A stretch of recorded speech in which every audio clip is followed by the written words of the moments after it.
Hello, everyone, and welcome to the Indieheads podcast. I am your host, Matty, aka Recon AG. On this week's podcast, we have Will, or user Boy Wilferthrill. Dylan, aka U/American Soviet. this fucking intro already sucks. Welcome to the first podcast in like nearly a month, guys. It's been a while since we've done this. I feel like a total dork just like saying my Reddit username, to be honest, but it's okay. I mean, the thing is, I've been doing it for like over a year now, so I'm like used to, because Ethan stopped doing it recently, and it always feels awkward when he stops doing it. It's like, oh, there should be more. It shouldn't just be Ethan. We need uniformity. Yeah, because let's see. Oh God, hold on. I'm sorry. I don't want to say anything because we just got an email from our podcast email about a guest that we were gonna have on, but we decided kind of like, no, we're not interested. But we've been talking with him for months to get on, and it never happened. It's like a press release. Okay, anyways, podcast. First time we've done this shit in like a month. Sorry for the super long delay on podcasts. We've all been busy. Like I've been busy with school. Everyone else has been busy with school and other personal life things. We just cannot get it together for a podcast. I blame it all on MA3 and Deacon. For real, they've been the death of us. I was gonna blame on Jeremiah, but yeah, mostly it's Jero. It's Jeremiah. Jero dweeb. Sorry to throw you under the bus, Jeremiah, but it's you. He's junk posting, basically, is what I call it. Yep. Yeah, because we're okay. Oh, by the way, Deacon, I don't want to shit talk Deacon because like we have okay. By the way, also guys, hopefully you've been enjoying How to Survive in the Music Industry. The series for now is done. It was just supposed to be a 6-episode series for my radio station. It's over. Tomorrow, be on the lookout for a Deacon full interview, as that's actually up right now on our YouTube. If you go to r/Animal Collective, you can find it there.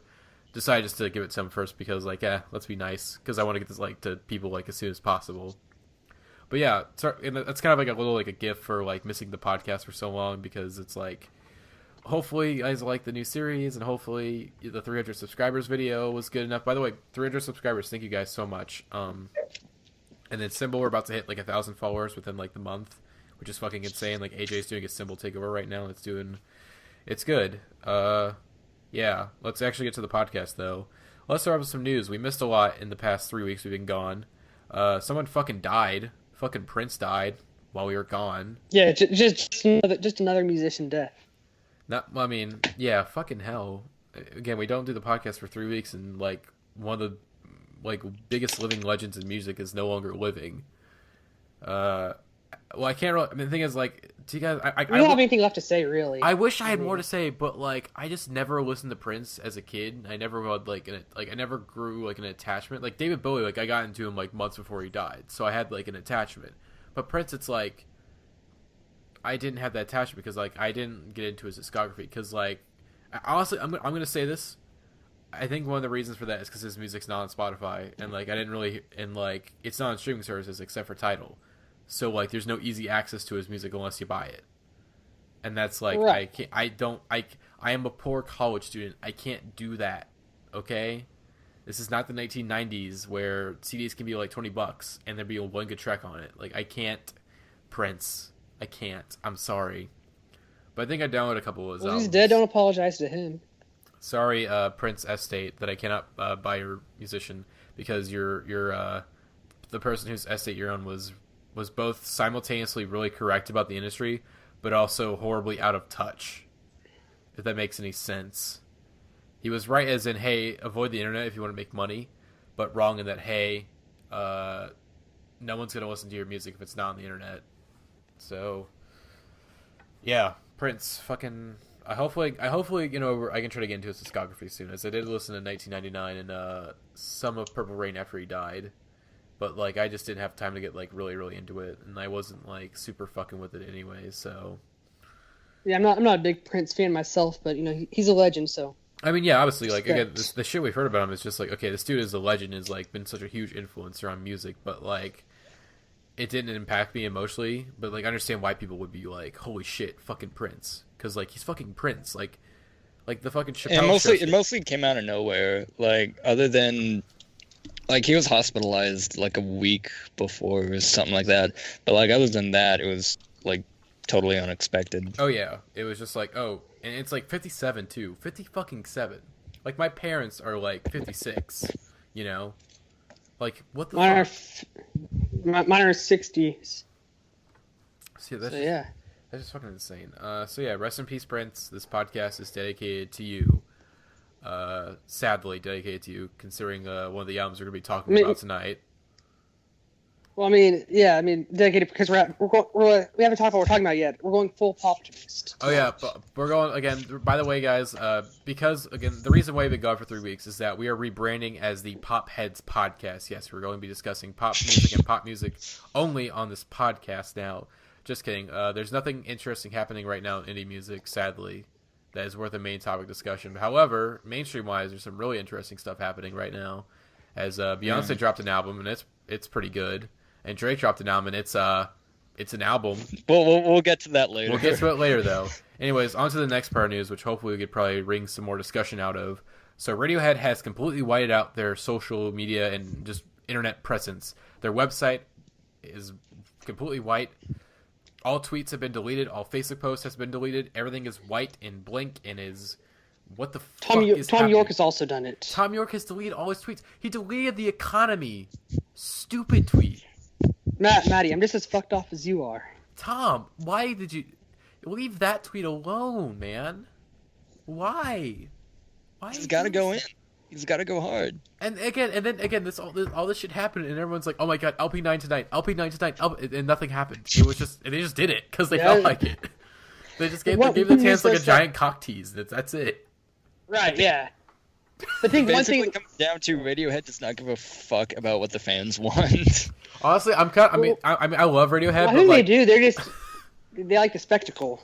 Yeah. First off, they like spectacle. Second off, they like doing it. They're kind of like Death Grips. They like doing it on their own terms. That's true. I mean, I love Radiohead, but I'm so glad I'm not like a super fan of them. Otherwise, like I'm not like an art Radiohead like regular person, because they're probably like, "What the fuck is happening?" But the thing is, I can't deal with this stuff anymore. Like I can't, like I'm not doing it. Like after Jenny Death and after The Life of Pablo, like I'm done with this stuff. Like please stop with these fucking stupid ass like release strategies. I'm tired of it. Please, I'm hurt. I'm hurt so much because Jenny Death that process it didn't, but you know it was worth it because that album was great and it was like, okay, this is totally worth the hype. And The Life of Pablo did that and it was like, wow, this album at first was like, oh wow, this is worth the hype, and then a few days later you're like, wow, this really wasn't worth the hype at all. I think it basically. I mean, agree to disagree there, but that's not what this podcast is I know. about. We've already discussed The Life of Pablo. That Will. Really, I wasn't there. It is Will's album of the year, and it's my not album of the year. Anyways, but yeah, it's like my top. It's not my top 10. Maybe it is my top 10. I don't know. I don't have a top 10 yet. I think it's definitely the most interesting album released this year, and that's like, and that's a year when David Bowie came out with a concept album about him dying from cancer. To say that that album was, well, also it's Kanye, so I mean it's like it's pretty even, but I think that the thing with Radiohead that's really interesting is that hold on, I'm trying to make like a smart point, Will, and you're here interrupting me. I do not like this. Please let me give my point. Anyways, Radiohead. I think Will is just trying to be smart. He is trying to be smart. I think you should let him. All right, Will, you're a very intelligent person. Thank you, Glad. You're welcome. Anyways, the point I was trying to make before my staff here rudely interrupted me was that Radiohead, they're a band that's known for being like very like maybe not pro internet, but they're very like forward thinking when it came to the internet. Because I mean, Kid A, they use like no artist at that time was using the internet like they did, like especially like at least on a mainstream level. Like no artist was doing what Radiohead was doing, and then now come 2016.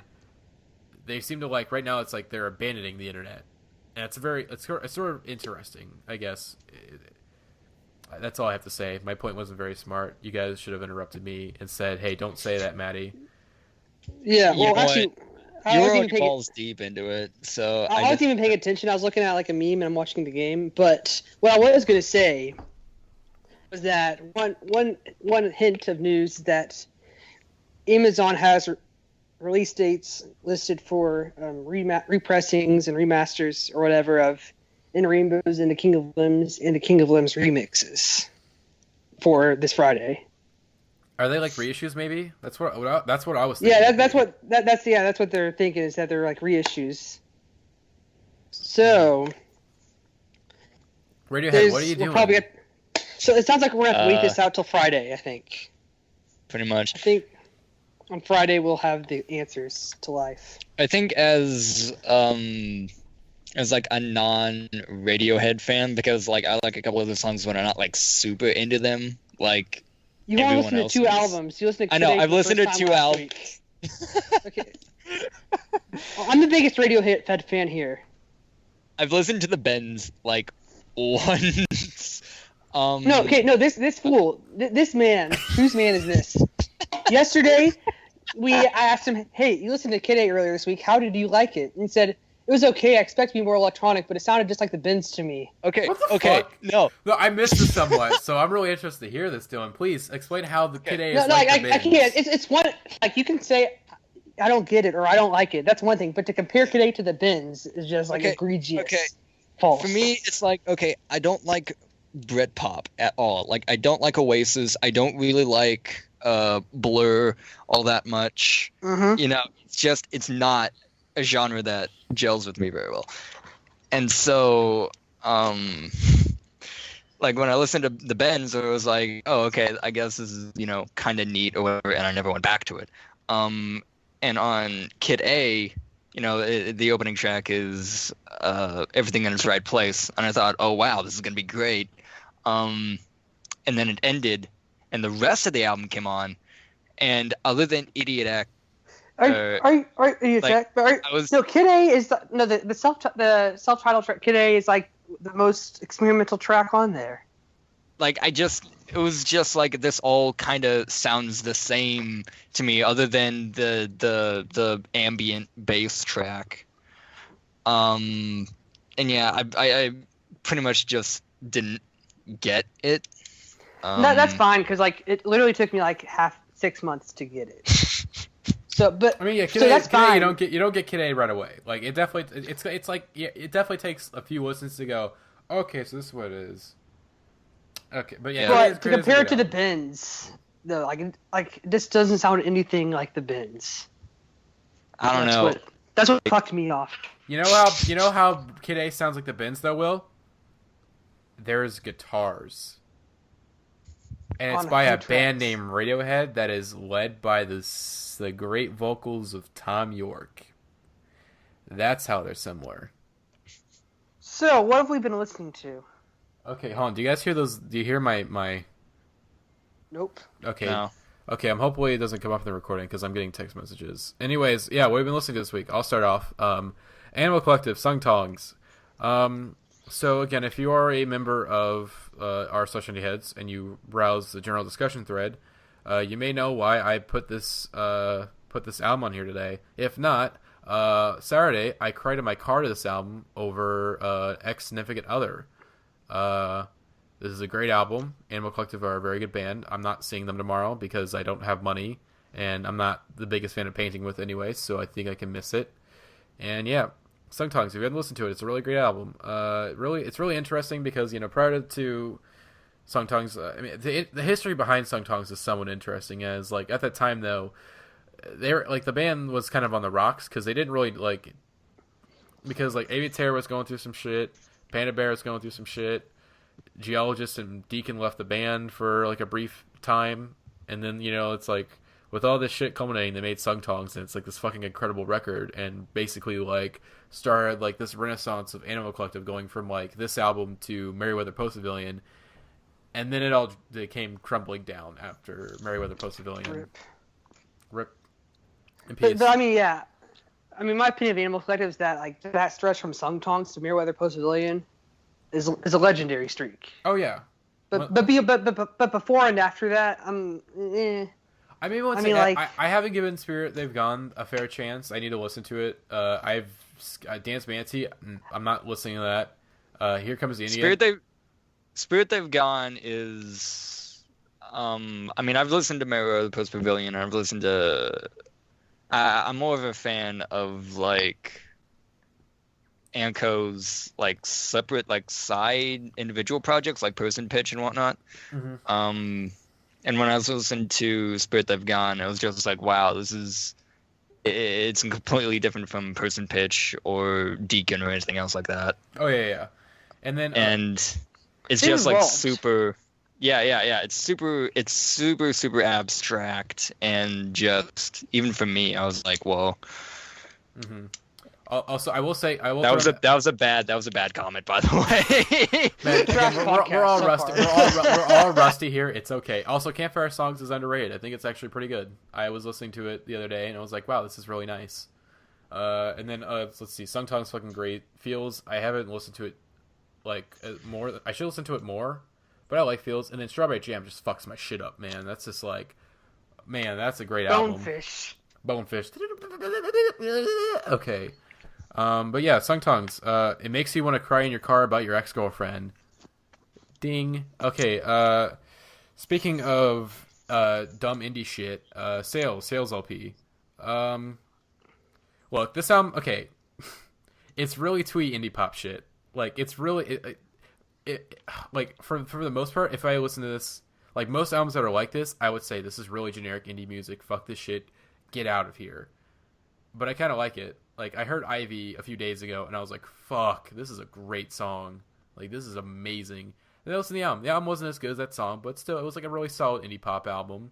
It's kind of like a baby between, like, Beach House and Best Coast before they sold out. And yeah, it's nice. So if you're looking for some nice twee, not really twee, if you're looking for some, like, nice indie pop that has guitars and some little, you know, electronic elements in it, it's pretty good. So yeah. Sales LP. Worth a listen. Will, what about you? What have you been listening to this week? All right, I'm only going to talk about one album this week. It's the album Rot Forever by Sioux Falls. Last time I was on, a month ago, I was talking about Slow Forever by Cobalt. Now I'm going to talk about Rot Forever. This is the debut band by Sioux Falls, and they're actually from Portland, Oregon. But what caught my interest... Did you say Portland? So you say Portland, Oregon? Portland, Oregon. Portland, Oregon. Thank you. Please continue. Yeah, sorry, I slurred a little bit there. Anyways. I don't know if you did. I'm just fucking with you because of this podcast is gonna I don't know. Okay, please continue. I'm sorry. I'm fucking... This is a disaster. It is a disaster. Anyways, this is their debut LP. And what caught my attention is that they sound like a carbon copy of 1996 Modest Mouse, but in the best kind of way. Like, thing is that, like, I wrote a review about this actually for the band's Poorly Drawn zine, so buy that one and so I can get my more in-depth thoughts. But basically, our boy Wilfred was stepping up out here, man. Wait, you say like he's stepping up? He's gonna leave us, guys. I'm writing for a zine now, which is about a band that sounds like Modest Mouse. So this is the most 90s thing to ever happen. Man, is it 2016? It is 2016, man. Our boy Wilfred was stepping up. And I'm writing for a zine. He's making bank out here without us, man. I'm disappointed. Okay, anyways, continue. I'm being fucking stupid right now. Yeah. Anyways, but yeah, things like really the similarities between them are uncanny because they're both started out as 3-piece bands. Have a frontman named Isaac, and they're both from Montana. And yeah, like. This just starting out the track 3 Fast. You already hear it, but like what they have that really kind of separates them and makes them more unique is that they have just like a tinge of Midwest emo influence in there. Like not enough to make them really emo, but enough to give them a unique flavor and make it not just a rehash. And he copies all of his favorite. Like in an interview, he says he's intentionally like his biggest influences were Modest Mouse and Pixies, and you can hear that along with kind of Pavement and Built to Spill. And yeah, I mean, I said I don't have a lot to say about it, except that like it should be derivative, but it isn't, and it's the best indie rock album released so far this year. So Dylan, I know you're a Modest Mouse fan, so you got to give this a listen. I am a Modest Mouse fan. You've been standing it for like 2 weeks Months. now. Yeah, like a solid month, and I really need to look into it, but I've not yet for whatever reason. It might have been like literally the day after we recorded the last podcast I started listening to this album. All right, so let's see, Dylan, what have you been listening to this week? You have a lot of stuff here. I actually have a lot. I actually deleted some stuff. But anyway, so first thing that's on my list is the new Drones album, Feeling Kind of Free, which is a very nice Australian. I don't want to call it art punk because it makes it sound like they sound like Television or Talking Heads or whatnot like that. But there's sort of this more of a proto punk sound, art rock sound. Very, very political. A lot of stuff dealing with Australian immigration, Islamophobia, the migrant crisis in Europe and whatnot. Very just, I love frontman. I forget his name right now. Hold on, let me look it up. But his vocals are just fantastic. It's actually the first Drones album I've ever heard. I know everybody was talking about I See Seaweed a couple of years ago. But Gareth Lydiard, yeah, I think that's how you pronounce it. Just very, very hard-hitting lyrics, fantastic vocals.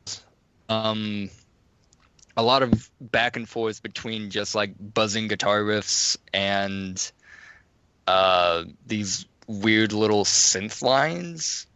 I think it's a synth that they keep using. I'm not sure. But it's completely fantastic. It's probably my favorite rock album of the year. Whoa. You're gonna say other than say it. Other than Black Star. Than Black Star. Okay. That's the word. Teens of Denial is the word you should have said. Or the phrase you should fuck off. Holy shit. AOTY. I'm tired of this. The next funeral, it's coming soon. Dylan, are you team no leaks? What? I'm team no leaks, alright? Okay, I'm so literally, sorry. I kind of want this album to come out, and I'm just going to intentionally shit on it, just to piss all of you guys off. Oh, come on now. Why you gotta play rough with me, You can't Dylan? listen to Vincent and be like, nah, this isn't good. Oh, I actually haven't heard like a single song off of. See, and you're doing it wrong, man. See, you know what? I think I'm doing it right because I feel like if I listen to an album, then I'm just gonna join you guys in on the circle jerk. And being the contrarian little chicken shit that I am, I can't have that. So I feel you, Dylan. I feel you, Dylan. Please, I totally feel you. Trust me. I'm so sorry. I'm so sorry for making that awful. Hey, how you guys enjoying the podcast so far? Should we cancel this thing? I really think we should cancel the podcast from now on forever. Should literally just make this a Cozy Headrest fan podcast. Mm-hmm. Yeah, we're gonna have Will Toledo on every week, and he's gonna tell us, "Hey, stop calling me, please." Okay, continue, please. I'm so anyway, fucking sorry. Continue. Anyway, but yeah, Feeling Kind of Free. One of my favorite rock albums of the year. One of my favorite albums of the year in general. Other album I wanted to talk about was the new Field album, The Follower. This is more of a tech house, sort of ambient techno work that really is just it is pretty much, if you've heard The Field before, if you've listened to Here We Go Sublime or any of his other previous work, you kind of know what to expect with this. It's a little darker than the others, especially with, the cover art just being just pure black.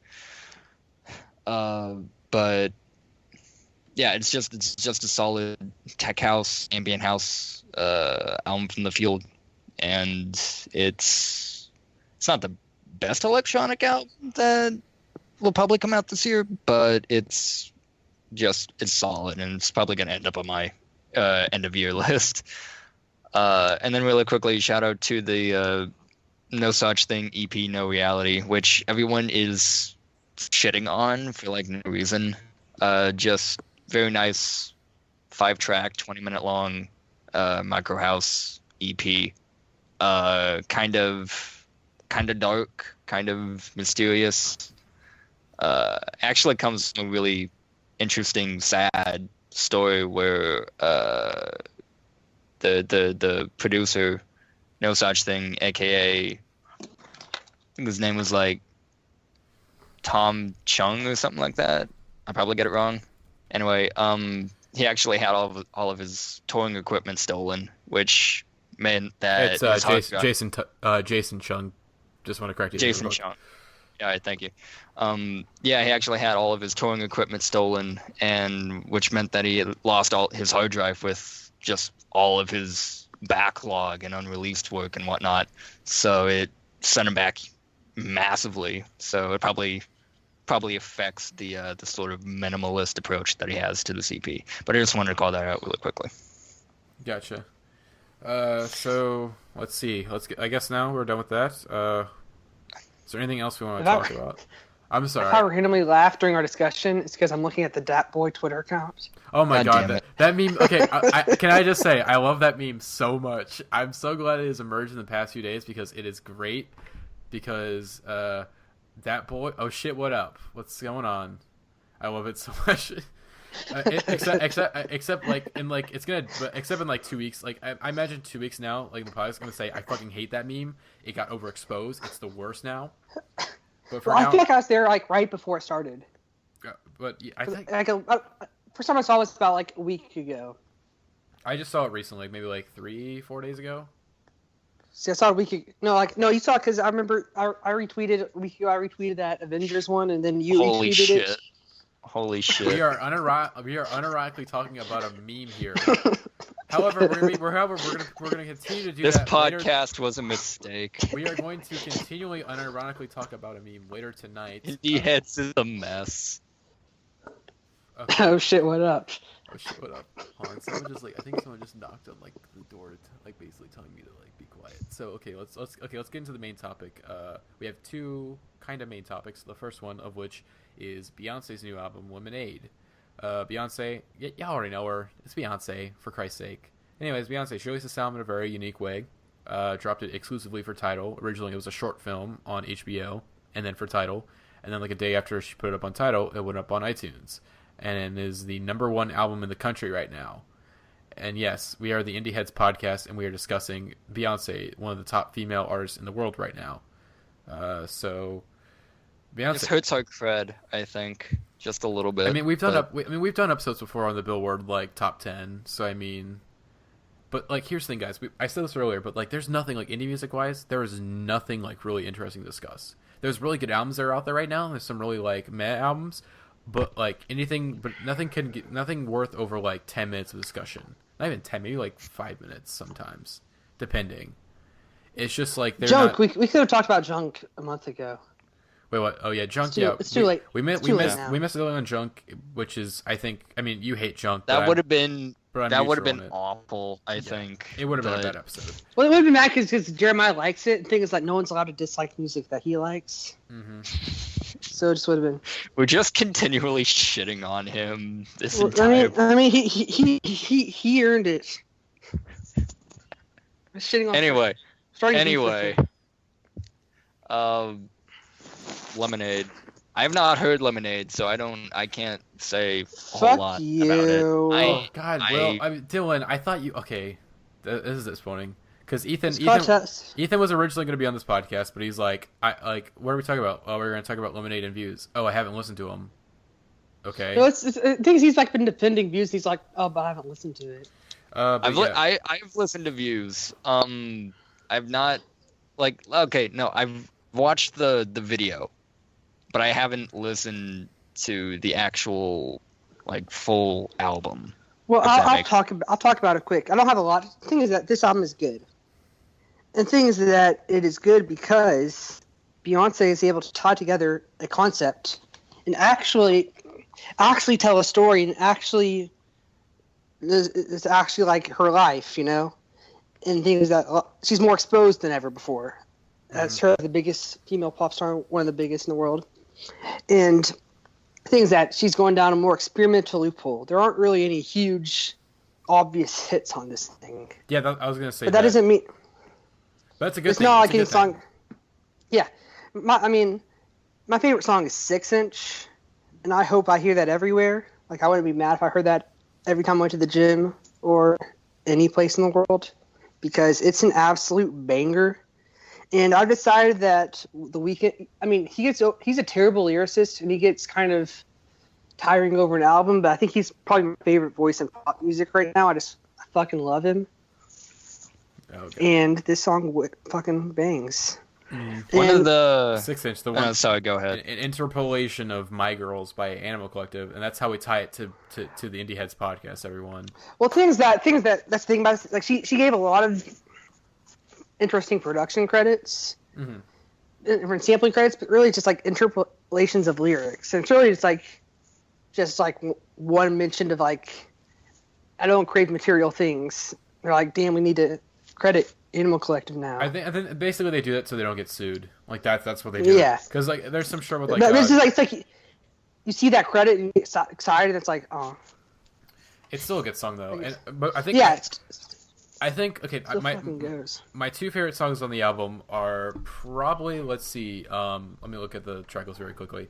Don't Hurt Yourself. I fucking love that song. It is like it's balls to the wall. It's got Jack White on it, and Jack White is someone. She's fucking furious. She is furious as hell, and I love it. And Jack White is like bringing this. That is not a woman that I would like to anger. Fucking Jay-Z, what are you doing? What'd you do? What? Why would you? I mean, of course, I know. We don't even know what he. I mean, like we know what he did, but like, what did he do? We don't know. We don't know if it's real though, because it's like. It seems like, okay, if this is real, it's like, okay. Because at the same time, it's like, I can easily see this not being real, but at the same time, though, it's like, it's way too, like, inspired to be like, okay, this has to be real, right? Like, partially okay, real. One thing. Remember, like, 2 summers ago when there were, like, when Jay-Z and Beyonce, Jay-Z and Beyonce were going on a tour together, and, like, there were, like, rumors, like, I don't even know why, but there were rumors that they might be getting divorced. Oh, yeah. But then it did happen. Yeah, the Solange video. Yeah. The Solange video where she beat his ass in the elevator with Beyonce just watching. Oh God, man, yeah. There's so much shit about their relationship. So that's what makes me think like maybe, and then all that was going down right around the time that she might have started working on this album. I think because it's about 2 years ago, you know. So yeah, it was right at the end of her tour for her last album. So it makes sense that. That's the place she would have been in when she started working on this. Yeah, I think the writing process probably began around that time. I mean, of course, people may go, "Oh, Beyonce don't write her own songs though. She's got so many writers on the thing." Look, okay. She curated it. Look, it's kind of maybe like I feel like again at least I will say on this album though it definitely seems like she had a lot more like control, a lot more like input than maybe Kanye did on Life of Pablo. Sorry, Will. I don't want to diss it too much. I mean, I won't say that he didn't have it. I mean, like that's a fair. But it definitely seems like Beyonce is not taking as much of the backseat as Kanye did on Life of Pablo in some ways. Because there's a couple songs on Life of Pablo that are like, okay, Kanye's definitely taking the backseat a little bit here. Where Beyonce I don't know like exactly what you mean by that, but we shouldn't be. I mean, like, I don't know exactly what you mean by that, but that's kind of irrelevant right now. Yeah, so yeah. We'll get to the album. Let it slide. And then my second favorite track, of course, is Forward, featuring my lover, my boy, my god, my daddy, James Blake. Where I made a tweet today that was like, "Me, I am fine." James Blake comes in on Forward. Never mind, because fuck God. Guys, and the thing is that it follows Sandcastles, which is like the most like the most heartbreaking song on the album. Oh yeah, it's like Sandcastles. Like if Sandcastles didn't fuck you up already, then Forward comes in and those James Blake vocals Forward. You're like, oh fuck. Okay, here we go. This shit. Okay, I'm not ready. I am not ready at all. And it's so good. And him and Beyonce have such great chemistry together. Like when they're like duetting together, it's so great. And then like it fades out like in this distortion. It's like, why isn't it longer? And also he helped write "Pray You Catch Me" too. By the way, had to mention that. No, that's the thing about James Blake is that he's already kind of like, I mean, like he's barely even made it much of his own music, but he's already worked so many of the biggest names of pop music in the world right now. Mm-hmm. He's at such a young age that he's already doing it big. He just sounds so comfortable, you know? Like, that's what he's supposed to do. Oh, yeah. And by the way, James Blake, there was some news that came out, like Josiah just posted in the chat about it, where he renamed his album to... Hang on. I don't want to... Oh, yeah. Wait, did he actually? I didn't see that. It's speculation right now. It's speculation. Again, a new mural went up in London. The color and anything. Again, a new mural went up in London by Quentin Blake, that was like it said James Blake, The Color in Anything. So it looks like that's God damn it. maybe God the new damn album. it. I know Radio Silence Swear is a to great God. name. I know it's a great name for Radio an album. Silence is a great fucking name, and But he's pulling a the- Kanye right now. But The Color in Anything is also a good name. That's true. I don't know. I don't. It's not like he went from a badass name like So Help Me God to Swish. That's true. That's true. But like, I don't know. Depending on what this music sounds like, because none of us have actually heard it yet. I just want to make sure that the title actually fits the music, which I feel like, stuff like Overgrown and actually fit pretty well. Yeah. Yeah, so I'm very excited for new James Blake. But anyways, let's go back to Beyonce real quick though. Let's see. By the way, this album. It's again, we were talking earlier how like this album has no radio singles really. There's no songs here I can listen to. Go. This is like there's a couple songs on her self-titled album where I'm like, okay, this is like Drunken Love is so obviously like, okay, she made this just for the radio, like duh. But there's no songs in here where I'm like, oh, she obviously made this for the radio. There's stuff here that I can maybe see on the radio, like maybe, but like for the most part, it's like, oh, this is. I see 6 Inch. Obviously, Formation already was released as a single. Mm-hmm. I think they said Sorry is going to be the next single. Is what I've heard. Is that they're getting it to the radio stations right now. Yeah, I could picture that. Mm-hmm. So something else I want to talk about some is that also there's a lot of diversity in just genre hopping. Like, oh yeah. Because it has like pop, but like it also goes into kind of like rock and blues on like Don't Hurt Yourself. He's got like an absolute banger with 6 Inch. Then it goes into almost like a country song with Daddy Lessons. And then kind of back to pop. And of course, some all R&B vibes, of course, with some of these tracks, like Pray You Don't Catch Me and Forward are like very obviously like, this sort of electronic R&B stuff. Anyways, what are you going to say, Dylan? Right.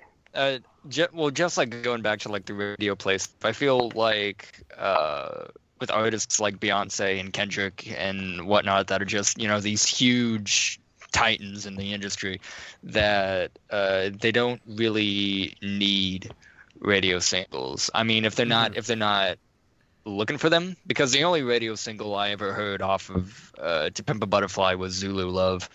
But for the most part, I don't think that especially what it's looking like for like, again, Kendrick and Beyonce, these black artists in the industry, is that they're not looking a whole lot for radio singles anymore. They're looking more towards this sort of their album social. Yeah. They're moving. Albums. It's very interesting to see Beyonce transition to an albums artist, because I think like so far, like here's the thing, Beyonce, it was close. It was like, okay, there's some great songs on here, but like you're not quite there yet. But Lemonade is like, okay, you are there. You are making like legitimately great pop albums that work as albums, not just like a collection of great singles, but no, like a great album.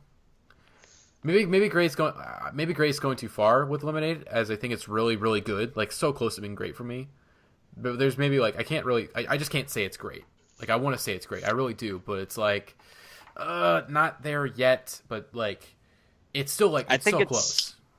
I think it's actually interesting to look at least from like an industry perspective, the sort of pivot away now for major artists from, the radio, number one hit single or the top 40 or something like that. Because for the most part now, the most critically acclaimed albums and what seems to be the most talked about albums just on, Twitter and other social media is the album or like artist album artists, whatever the term you used, which I'm so glad they're making a comeback in the well, the album, I feel like the album is making a comeback, it really is. In the beginning, in the 2000s it died, kind of, at least the pop music and popular. It died a lot. And I've heard a lot of reasons for that. Part of them was, the rise of MP3s. Yeah, Napster and iTunes kind of hurt. Yeah.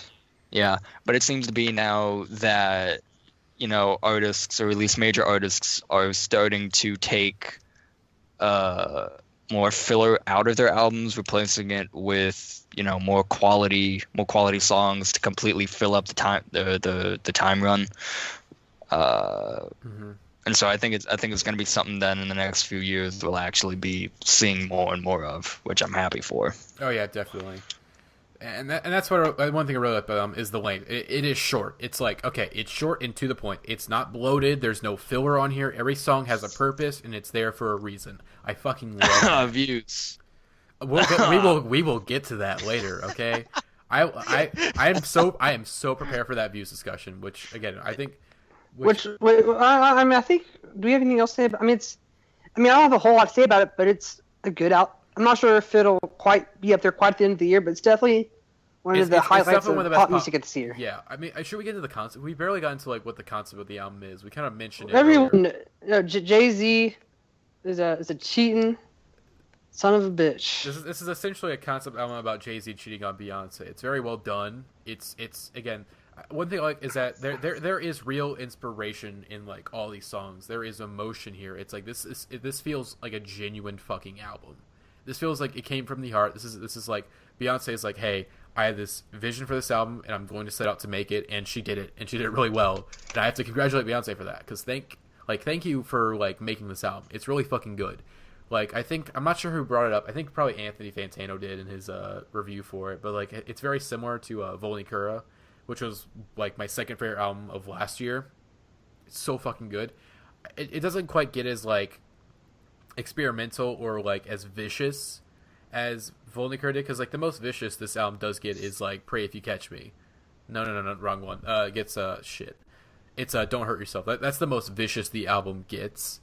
Where everything else is more like it's for mainstream pop, it's experimental, but for pop in general, is it that experimental? Some songs are, yes. Some songs are, eh. But like, I mean, that's not saying like if it's not experimental, it's bad. But I'm just like, this album, it's like if Beyonce was a step in the right direction, this album is like, oh, this is the direction she's going in. Like, okay, we're here. I'm really excited to see what she does next. Like, I'm really interested to see like where she goes from here now. That she seems to have established herself now as an albums artist. Like, hey, these are albums. These are going to be like, this is not just a collection of singles for the radio. This is going to be illegitimate fucking albums from now on. I'm really interested to see what she does next.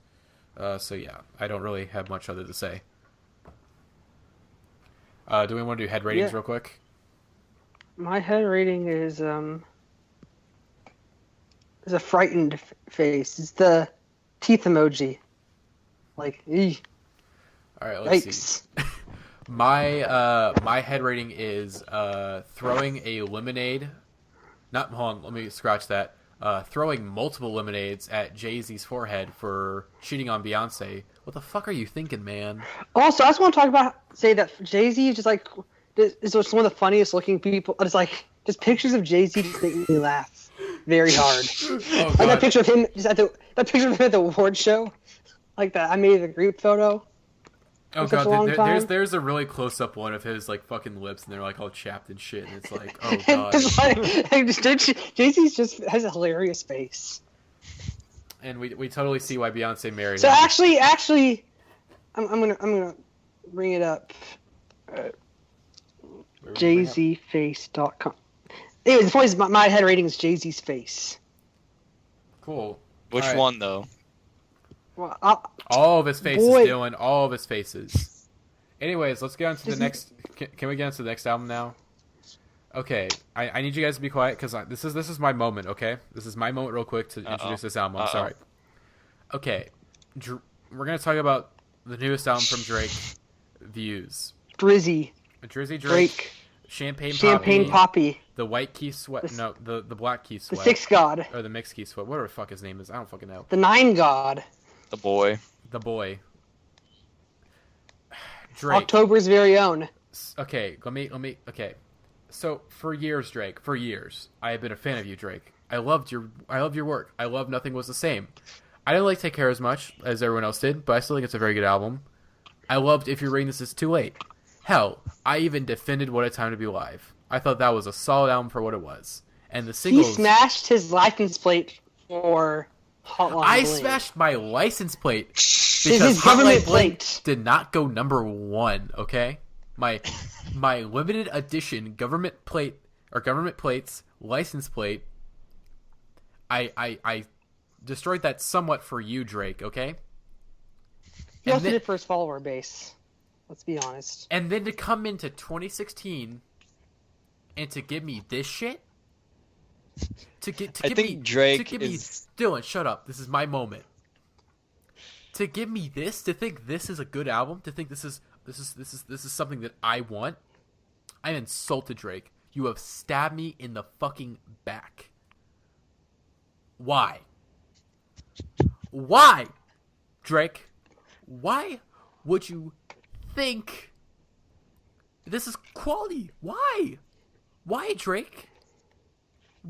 Okay, well, can you bring up your point real quick about well, I'm gonna let you speak here because you made a really good point in the chat, and I really want you to bring this up like right now about views, how it's an album that has no direction because like if it's it's like it's the radio and then the critical thing. Do you know what I'm talking about? Oh yeah, basically it's kind of like the Marco Rubio of albums, of Drake albums, because it's like. There's like no one there's a little something for everyone. No one likes everyone, whether or not you're a fan or not. There's going to be something for you here, but the fact that he just like he can't zero in on one demographic, and it just ends up just being kind of like things that no one actually likes. Like you're going to like a few tracks, but you're not going to actually like the album. You're not going to vote for this album. Yeah, it's like one thing you brought up was that. If this album was trying to be an album for the radio, there isn't really any like radio singles here. There's no songs that scream out, "Wow, this is a pop." Maybe besides like One Dance, there's no songs here that are like, "This is a pop song." And then critical wise, there's not that many songs here that you go like, "Wow, man, this is just like this isn't for the this is like Lemonade where like this is for like the critics." There's nothing here. There's nothing here for the critics, and there's nothing here for like mainstream. There's nothing like when he made work with Rihanna. Like that feels like on a lower common denominator, but it works on that level, you know? Yeah, exactly. But there's none of that catchy. Yeah, like there's nothing catchy here. There's nothing for the hardcore fans. Just like the thing is, like I mean, like it's basically Drake made an album for Drake. Is essentially what it is. Here's the thing though, like I feel like because he doesn't rap much here. This is very much a Drake R&B album, which he goes back and forth between the styles, but for the most part, it is an R&B album. I'd say it's like more so than any other of his albums. It's 50-50. No, I'd say it's more of like 60-40 in my opinion, but maybe. Anyways, just okay. This shit. Okay, I think we all can agree. This shit's fucking boring. This is a boring fucking album. It's. And I hate that this is like my biggest complaint about it. It's 80 minutes long. Not 80 minutes. 82 minutes long. 82 minutes. Wait, is that including Hotline 20 tracks. Is that including 5 seconds? It's bullshit. Yeah. It is total bullshit. Well, the thing is that okay. Here's the thing about this. The thing is like we also have to talk about. This is some context, more context. Is that 2015 was Drake's biggest year ever. Mm-hmm. Yet he comes out with If You're Eating This Too Late. Is it an album? Is it a mixtape? All I know is that it's fucking fire. And the thing is, I wasn't a Drake fan before that, and I initially didn't like it because I didn't want to like it. But sure enough, it grew on me a little bit more and more. And then he comes in with that Meek Mill beef, which is like a fucking layup for him. And then he came up with what I thought was his best song of the year, Back to Back. Like he goes so fucking hard. He just stunts. Thing that made me excited about that song is that like that's not. It's like that was his throw. Like I need to make a diss track real quick. What beat should I use? I'll just use this throwaway beat. I thought. That's what I thought. So I'm like, damn, Muse is gonna be popping if Back to Back is just his I got more in the vault mix. And then he had Hotline Bling. Great in the meme song. Video. Hotline Bling. I'm not a huge fan, but to this day, I will still defend Hotline Bling as like a really great pop rap song. All right. Okay. Right. Wait, Dylan, did the Cubs just win? Yeah, they just won. Woo! Okay, also, I feel like it's important to mention that my Texas Rangers beat the Toronto Blue Jays tonight. Yeah, but the Blue Jays, and they're actually below 500. So that's not important though. We're talking about the Six right now. No, I think Oh, that's okay. Yeah, no, that's true. That's why this is a relevant conversation.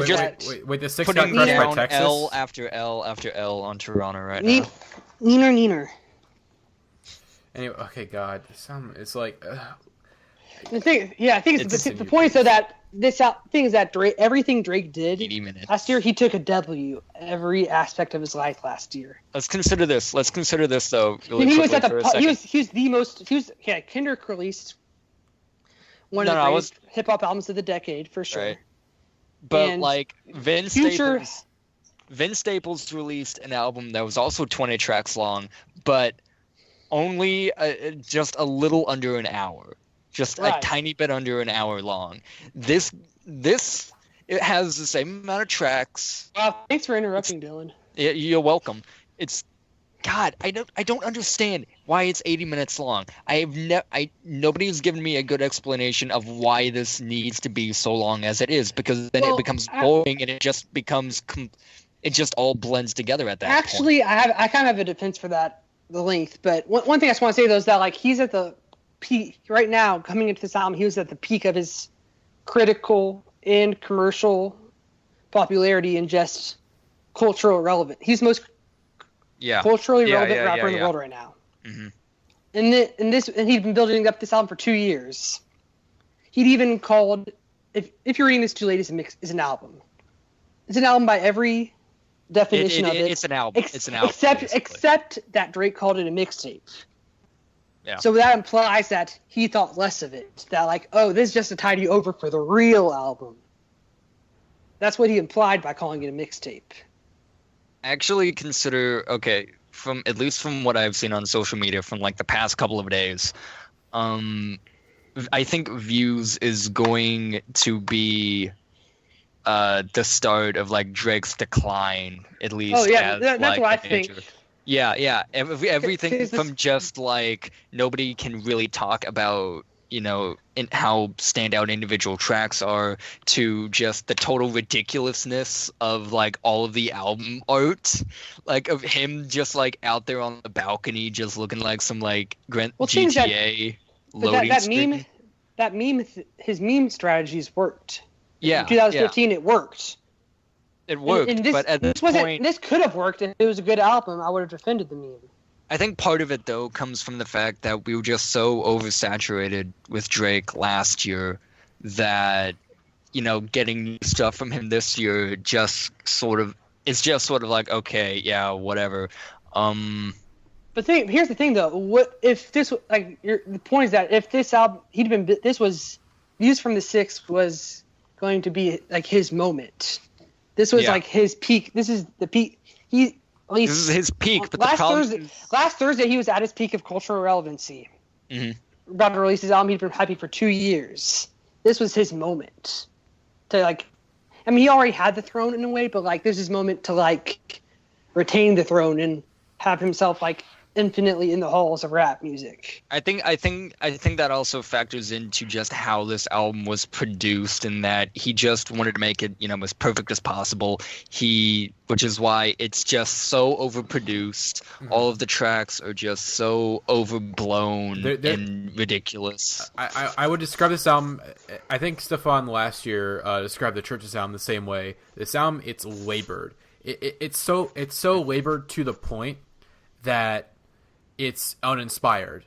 That he's picked apart. Thing is though, at the same time though, I can't say it's labored because he lets some of these god awful punchlines pass. So many changes. He starts talking about the I actually love some of the, just because they just breaks up the monotony, and plus I'm just not a huge lyric person. So when you have lyrics like that, they're kind of funny, and I like. That being said, that is making good lyrics. But they don't work though. Well, it's better than that one where he talks about the car that looked like that one car.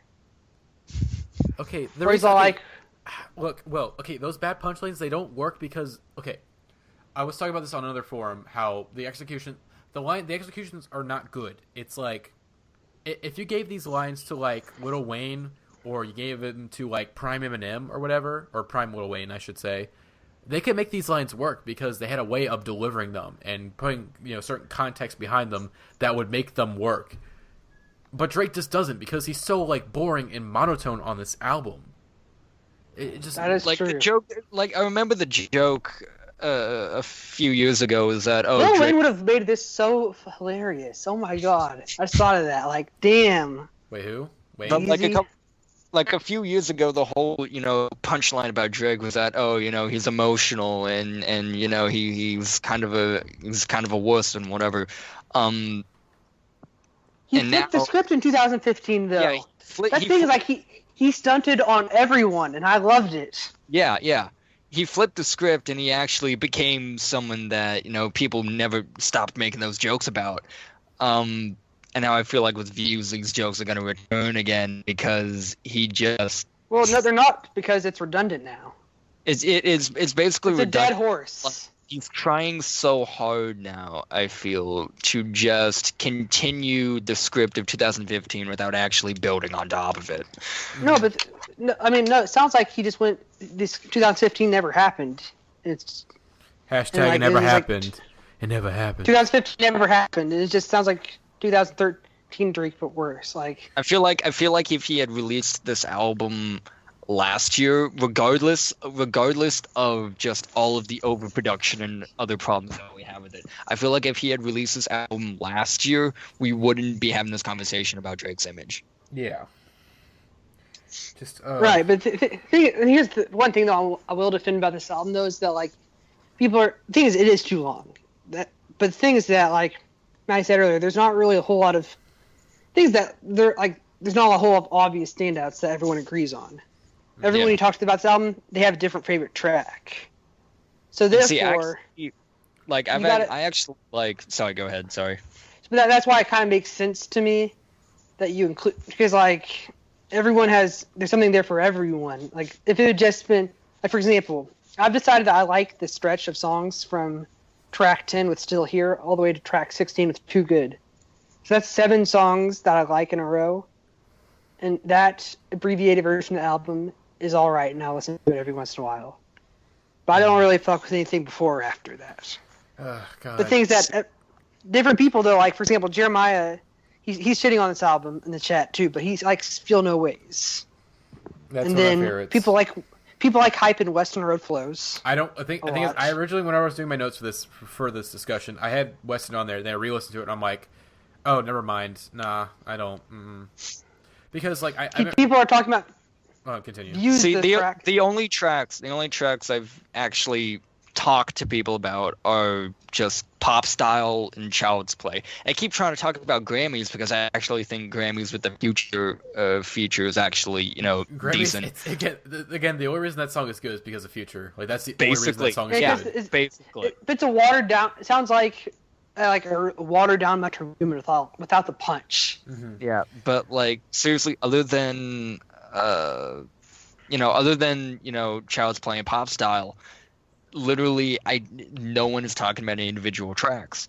And I even have like a Drake stan on my Twitter timeline right now that keeps talking about how fantastic Views is, that it's his favorite album ever, and yet he will not name a single track that isn't Child's Play, Pop Style, or One Dance. Yeah, One Dance. One Dance. Okay, can I say about One Dance? Everyone hated on it. I like One Dance. I think it's a good song. I like it. It's good. I'm sorry. I didn't like it before the album, but like that's the thing about this album is that like it ended up being I didn't like it. It ended up being one of the best tracks on the album. That's the thing though with the singles, because the singles when they came out, everyone's like, "Wow, these are really disappointing." And then you listen in the album, you're like, "Oh wow, these are like the best songs on here." Okay. God. Could I also just ask why he took out the Jay-Z and Kanye version of? Because he's petty. Because he is petty. No, that's why. No. Thing is, I like it. It's better though. I think it flows. Thing is, like, hey, like coming from a Kanye stand here, it's like of all his bad lyrics this year, his choppy line is his worst. Like actually, I overheard the Kanye and Jay-Z version on the radio today, and I was like, wow, this is actually way better. Why didn't he keep this on here? And because I don't know. I feel like I can explain what happened. So in his interview with Zane Lowe about the album, he said that like Kanye put the Jay-Z lines on there by surprise. Like originally he just wanted Kanye on the song, but then like Kanye pulled some some sly shit and got Jay-Z on there too. And Drake put had to like I think probably was maybe on a deadline or something and had to be like, oh, I have to put this on the album now. Great. And then decide, oh, I don't have to put this on the album, but I have to put this out as a single. I don't know. Basically, Jay-Z is like laughing at. It's so weird because like Drake is. I mean, even right now we're talking about critically, he's kind of losing right now, but sales-wise, like the Muse is doing. Oh great. Yeah, he's already just a couple days. He's already outselling Beyonce. And like he's got that Apple deal, 20 million, and like Jay-Z is struggling with Tidal. Like he's trying like his best to like keep Tidal afloat. Like Kanye album, it's exclusive for like 2 months. Beyonce, the film is here. The film is here. Rihanna's exclusive for literally a day. And the streaming is it's exclusive to here. Like Jay, like, hey, here's how you sell your streaming service. Actually having it not be completely mediocre. Just a suggestion. Anyways, back to views. Can I talk about the intro real quick? Keep what the fuck? What is it name? Keep the family close, which is a horrible opener. I think it is like a bad James Bond song. It is terrible. I mean, it's very dramatic. That over dramatic and overproduced shit, and Drake with his like meaty, like just this not good singing. It is hilariously bad. Like when the first time I heard it, I was like, "Oh wow, this beat actually isn't that bad. If only he actually put some emotion into his vocals, which he doesn't do. Lyrics. He basically keeps the same monotone bar throughout the entire album, and it's so derivative and it's so boring." Oh, yeah, I mean, basically for me, I've just never found his emotional character I've never been invested in it, never really cared much for it. So just to see him revert back to not stunting on everyone is just very disappointing for me. I mean, I personally, in my opinion, I feel like Drake has had some decent, not amazing, but decent, emotional moments. Obviously, Hold On, We're Going Home. What was the other one? Room. I think again. Yeah, I think Drake has again. I mean, listen. I love Nothing Was the Same. Too Much, great song. I even like Hold on, shit. Let me look this one up real quick. I'm going through my iTunes right now to find it. You know what? You know what song I like? Wu-Tang Forever. I like Own It. Own It is cheesy as hell, but I really like it. Pretty much, I really love everything on Nothing Was the Same. It's not like fantastic for me, but it's just a solidly made album because I don't know what it is. It just does it for me. Like, okay, this is really well, but I know the reason why I actually don't, because with Nothing Was the Same and Take Care and If You're Reading This Too Late, he wasn't focused on making a great album. He was focused on making great songs that just so happened to work together pretty well. With Views, he's trying to make an album, like, because this album is actually like cohesive. Like the songs like transition to one another. Like, oh wow, he's trying to be cohesive. I will give him some props for that. But because of that, the album is very samey and boring, and it doesn't work. It's just like I made this joke review on Twitter where it's like, Views is an album by Drake. It has songs on it. He sings and raps on it. Because, like, I mean, I'm still feeling that way right now because it's like, this album, it's not bad. It's not good. It's just there. It's like, here it is. Views. Cool. Alrighty then. That's it. Like, like Nothing Was the Same had like these really great standout songs, and this album does not like have any clear standouts. Like even the songs I like on here are not standouts in any way.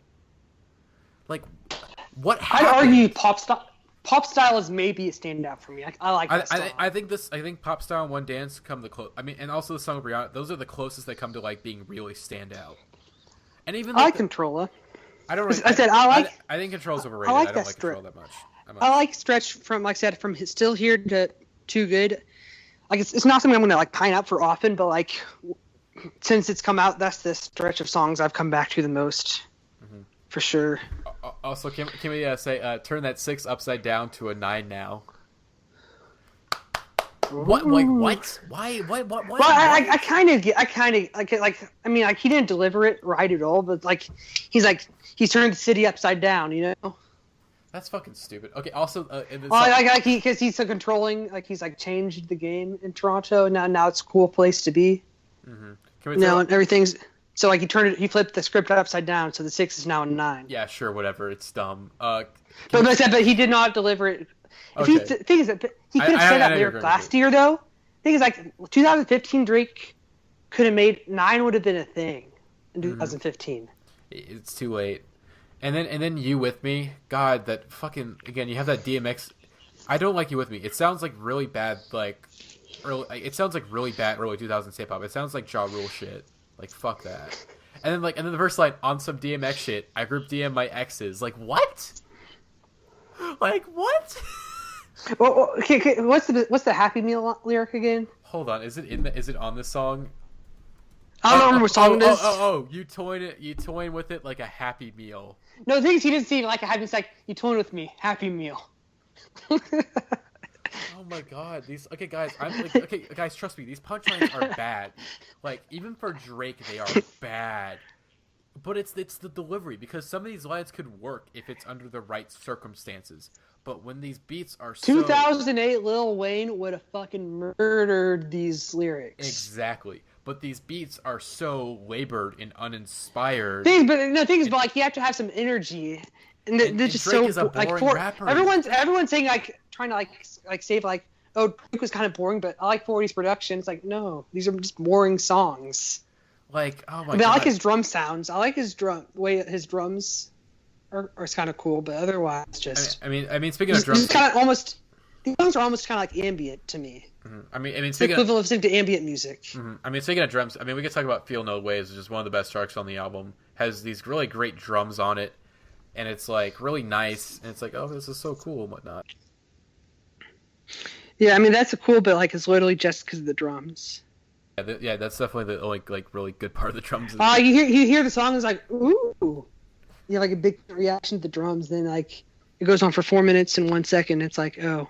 And also, the drums are still cool, I guess. Yeah, I'm looking at the lyrics right now, and the lyrics are so vague. But like, if anything, I will take vague and like not stupid over completely stupid and like ruins the song, because like there are songs in here where one line ruins the entire song, like Child's Play. So it starts off like, oh wow, this is really cool and whatnot. The beat is really nice, and then like, why you gotta fight with me at Cheesecake? You know I love to go there. Say I'm acting light skinned. I can't take you nowhere. This is a place for families that drive Camrys and go to Disney. Things the specifically the Jake Buck, I love it just because it's a perfect level of Drake meme. But it's not. I mean, it kind of is, but it kind of isn't at the same time. Like I remember, Fantano and a couple other people brought this up, but like, did he get rid of the ghostwriters on this album? Like, did the Meek Mill beef like hurt him that much? He's like, well, I guess I gotta write all these lyrics now myself. Like Drake, it's okay to have like other people like help write your stuff. It's okay to have quality control. Like it's okay, man. Like again, you won that beef because no one cared that you didn't write your own lyrics. Like no one cared because it's 2016 and like no one gives a shit anymore. And I'm fine with that because we just care. We just want good music. That's it. We don't really care if people aren't like genuine anymore. It's like, hey, do you have good music for us? Yes. Okay, cool. I don't care how you get the good music to us, but give us the good music. Unless you're just flat out stealing from someone, which even then I will forgive in some cases. I mean, if we're talking like Dean Blunt, like I will forgive because he does some outright stealing on some of his albums, and I'm like, I'm okay with it because it's great. But, God, this is bad. I mean, I said it wasn't bad, but this is bad. I mean, for Drake, this is bad. God, I don't... Well, like I said, just context. Like I said, he built it up for so long. He's at the peak of his relevancy. Mm-hmm. Yeah, and just... like this, he could have knocked the pins down and officially made it himself a legend. But this is him trying so hard to make. Again, I think I've been with many people. Well, I just don't know what he think. Just because these songs like aren't catchy. I mean, like I said earlier, basically this is okay. If you're reading this, it's too late. With him taking rap supremacy, and this song was him trying to take pop supremacy, and he fails completely. And like, because they aren't good pop songs. It's boring. It's bloated as hell. It's labored. It's like, oh my god, why Drake? Why? I don't get it. Like, I knew this album was good. I had a feeling though. I mean, again, with the singles, I knew this album was going to be like my expectations were low, but I'm like maybe he can change my mind, and then he doesn't, and it's like, what? Why? Like, oh god. I mean, again, if there's, let's see, can we talk about? Is there any like songs in here that I really hate or really like that I want to talk about? Oh god. I mean, we've already mentioned some of the worst lines and whatnot. True. I'm also gonna go. Okay, okay. Give me a random track on the album, and I'll find a bad punchline from it. Let's go fire these out. Redemption. Redemption. All right, let's check Redemption. There's gonna be some bad punchlines here. This is as far as the podcast is boring. It's a song on Views. No, struggle bars is what Anthony's calling them. Oh god, run your mouth. I'd rather listen to someone else. I gave your nickname to someone else. Hold on, there's got to be a bad one here. No, that's something. He's just so vague. Like he's like here we go. Okay. Since take care, I've been caretaken. You can't see my face right now, but I'm like, kill me, please. Like, okay. Master bedroom's where we get it poppin'. Just ignore all the skeletons in my closet. Ugh, God. That's not that bad. That's okay. It's like okay. like these lines. If you read them, they're bad. But like, it's just the delivery does not help at all. Like Drake, there are ways to make these lines good. He has zero swagger on this album. Where did swagger go? It went away in 2015. Again, 2015. Again, the devil came to again in 2014. Drake signed a deal with the devil and said, "Hey, for all these years, people have been making fun of me for being soft and whatnot." And devil's like, "Hey, if you sell your soul to me in 2015, everyone is gonna love you, and everyone's gonna be like, wow, Drake, he really flipped the script. Wow, he's kind of hard now. All right, you get that 1 year, and then 2016, it's over. You're not hard anymore. It's just I just don't. Things like Kendrick released a bona fide classic last year, and Future had that incredible mixtape run, and Young Thug also became a trap legend. It's a J. It's a J. Of all that stuff that happened, Drake was still like the artist of 2015. Exactly. This again, like I said. I mean, I think I've heard a couple. That's how much this man won in 2015. God, he made a J. Cole album, is what he did. That's what he did. He made a J. Cole album, but like 2014 Forest Hills Drive is way better. Yeah, but the thing is, like, because it's not as bloated, and like J. Cole has his own lane, and he stays in it. He's like J. Cole, he does his thing. I don't like him personally, but like he does his thing. He's not that offensive for the most part. It's like, okay, Cole, whatever, you're sure, whatever. There's a few good songs there. Yeah, but this shit is just like, who is it trying to appeal to? Because it seems like it's trying to appeal to so many people to the point that it doesn't appeal to anyone. It just appeals to Drake. That's it. Because like in an interview, he said that this is the first album where I'm really presenting me. You know, I'm really showing off who I am. And it's like, maybe we didn't have to see that, Drake. Like maybe it was best that you kind of kept a veil under yourself a little bit. You know, like if this is the real you, I don't want to see you ever again. Please leave my home. I'm filing a restraining order, you bitch. Okay. Get that. I'm gonna send that boy after you, and he's not gonna say, "Oh shit, what up?" To you. That boy. He's not gonna say, "Oh shit, what up?" He's gonna say, "Oh shit, get the fuck out of my home." Well, one thing that Anthony also talked about is like on Child's Play, like he's being kind of like the song just being kind of offensive, you know, like he's just talking about like basically just like picking up girls they think are too hood for him. That you messed me one more time, I'm gonna drop your ass back in the hood. It's like being a classist asshole. Oh God. Well, the thing is, he's always. That's why I've never liked the character that much, just because like he's always complaining about like these women, but like he ends up being the one that sounds like manipulative to me. You know? Yeah, and I mean, the reason why I think I Love Nothing was the same is that there's a certain. Again, I'm just gonna be like stealing from the Pitchfork review for saying this, but like he had this really fine line of self-awareness and like an ego, where he really rode this line really well.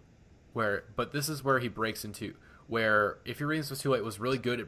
It was ego, but it was good because it wasn't really Drake. It was mixtape Drake, you know? It was like, okay, this is a different type of Drake that we've usually dealt with before. But this is album Drake. Album Drake can't pull off that ego shit, okay? Album Drake has to keep that fine line really well. But like it seemed like he did. But here's the thing, though. He could have like, what's the difference? Like, what is the like? He could have just done what he kept doing. He could have just called If Your Reading Is Too Late, it's an album. God. But the reason he didn't do that was because he was building up to views, which he'd already announced before that. Yeah, we're getting nowhere in this discussion. Look, Drake. It's because there's nowhere to go. Drake did not give us anything. There's nowhere to go, just like this album. It goes nowhere. It ends, and it's so formula. It's a mixture of being like.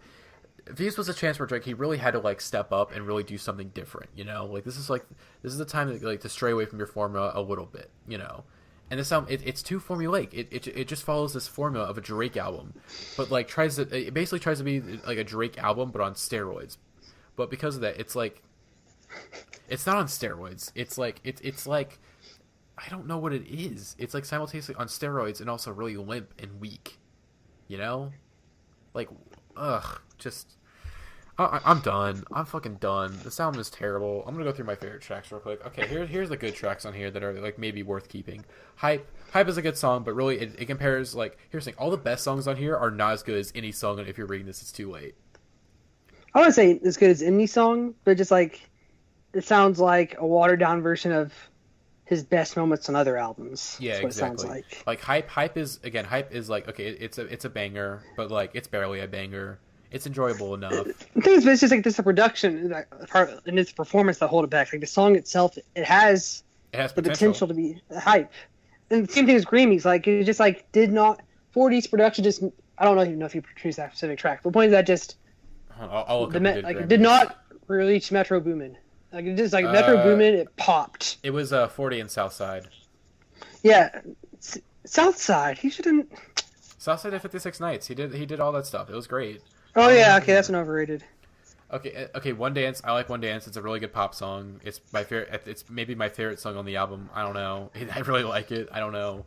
The thing is, like, I didn't like it, but then like all Friday, it's stuck in my head. I'm like, well, I guess I like this song now. Let's see. Okay, Feel No Ways. The drums are great. That's about it. Drake is not stupid. Again, Drake, he keeps shit vague. He's not bringing you really stupid lines. It's got a really nice beat, and that's it. With You. I think it's the one with Rihanna. That's really good. Drake and Rihanna have really good chemistry. It's nice.